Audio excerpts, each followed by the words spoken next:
So long before we were obsessed with these things, and even these things, there was something else entirely. Yes, this is going to be a story all about a fruit. Okay, that's a lie, because bananas aren't actually a fruit. What? It's true, they're a berry. And that isn't the only thing we've got wrong about them either. Maybe the most surprising thing about bananas is that they're so cheap. Think about it, they're grown on plantations thousands of miles away, transported, loaded, shipped, but when they arrive on our supermarket shelves, they're usually cheaper than the apples which are grown just around the corner. And they pretty much always have been. Even 100 years ago, 25 cents would buy you a dozen bananas, but only 2 apples. Now, that's got everything to do with this friendly-looking sailor and this less friendly-looking train operator. In 1899, they teamed up to create the United Fruit Company, and within 10 years, they made bananas available and affordable everywhere. And their secret? Complete control. United Fruit owned the plantations. United Fruit employed all the workers. United Fruit built the railway line, and they even owned the ports and operated the ships. The whole operation, right from the first cutting, is planned and timed. So United Fruit turned an exotic delicacy into something cheap and convenient for everyone. And man, we loved our cheap bananas.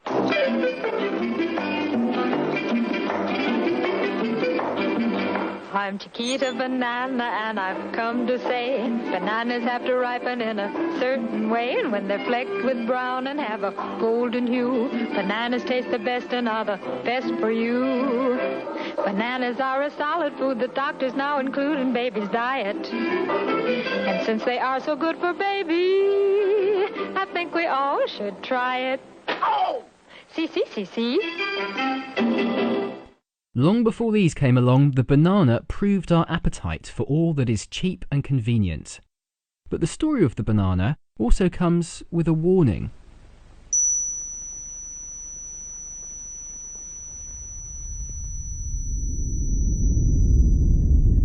Communist aggression has incited rebellion against established government. In Iran, in Eastern Germany, in France, in Korea, in China, and with the most deadly of all weapons available to the Russians, no peoples in the world can feel secure against this aggression. Just 1,400 miles from the American border, the shadow of communism was looming dangerously large. The newly elected president of Guatemala, Jacobo Arbenz, was a well-known communist sympathizer. High-level reports warned that the country was overrun with communists. Many were even working in the government. Then, in 1952, Arbenz announced a new plan to buy up all the unused land in Guatemala and distribute it equally to the country's workers. And even worse, he planned to nationalize the country's railways and its ports. Watching closely, the United States government was sure of one thing: communism couldn't be allowed to get a foothold in the Americas. Arbenz had to go.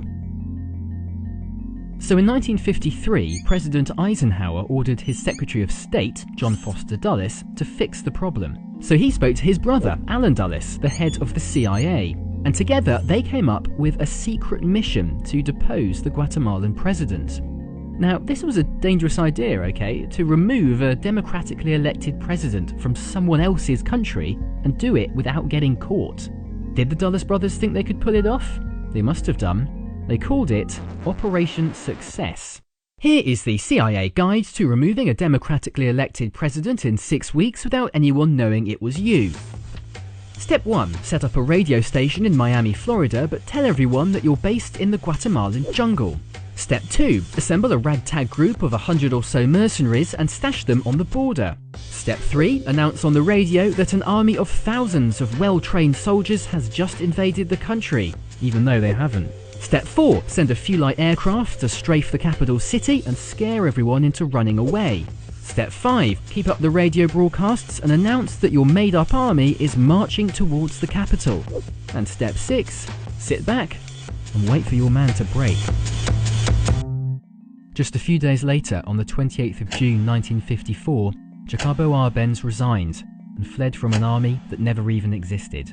In his place, the CIA installed this guy, happy to do as he was told, and definitely not a communist. Except Jacobo Arbenz, he wasn't a communist either. He wasn't even remotely dangerous, until, that is, you realise that Guatemala was known by another name. Here is a large banana plantation.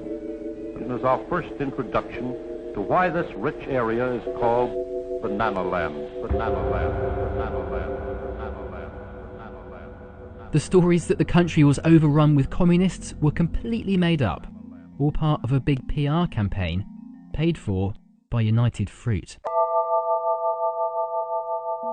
But hang on, we're talking about a fruit company here. How the hell did they convince the President of the United States to stage a secret coup?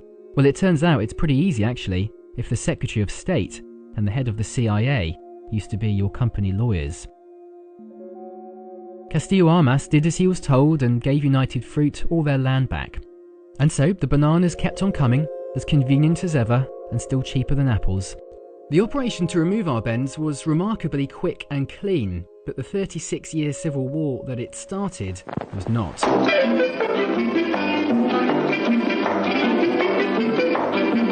I'm Chiquita Banana, and I've come to say bananas have to ripen in a certain way, and when they're flecked with brown and have a golden hue, bananas taste the best and are the best for you. Any way you want to eat them, it's impossible to beat them.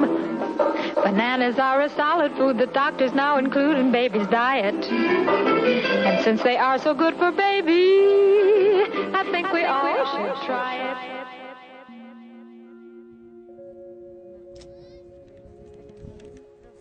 Around 200,000 people died, or simply disappeared. Mass graves are still being discovered.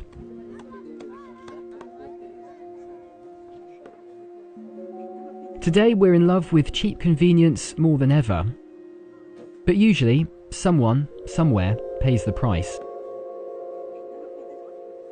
Question is, as long as we still get what we want, do we care? So now that you've seen where bananas come from before they reach your table, our journey to Banana Land is ended. We hope you enjoyed the trip. We know you like bananas.